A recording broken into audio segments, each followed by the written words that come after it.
দেখো অঙ্কটা কি বলছে, দুটো স্টেশন এ ও বি, এই স্টেশন দুটোর মধ্যে দূরত্ব কত, 370 কিলোমিটার। এবার একটি ট্রেন সকাল 9টায় এর স্টেশন থেকে যাত্রা শুরু করছে, এর স্টেশন থেকে যে যাত্রা শুরু করছে সকাল 9টায় 20 কিলোমিটার পার ঘন্টা বেগে, এবং বি স্টেশন থেকে সকাল 10টায় যাত্রা শুরু করছে 50 কিলোমিটার পার ঘন্টা। এবার এ শুরু করেছে সকাল 9টায়, বি শুরু করেছে সকাল 10টায়।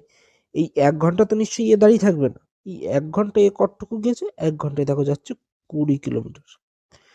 তাহলে বাকি থাকলো কত, 350 কিলোমিটার। তাহলে সকাল 10টায় ও এসছে এত দূর। এবার কি বলছে, এ স্টেশনের দিকে যা, তারা কখন মিলিত হবে, মিলিত হবে মানে সময়। তাহলে আমরা কি জানি, টি সমান সমান দূরত্ব বাই বেগ। তাহলে এখানে দূরত্ব কত, 350 কিলোমিটার না, 350 কিলোমিটার।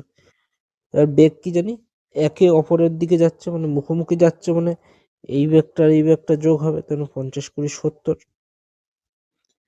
তার মানে 5 ঘন্টা, 5 ঘন্টা পর দুজনে মিলিত হবে।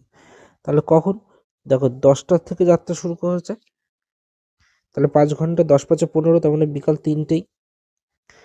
তার মানে বিকাল 3টে হবে অ্যান্সার। আশা করছি তোমরা সবাই বুঝতে পেরেছো।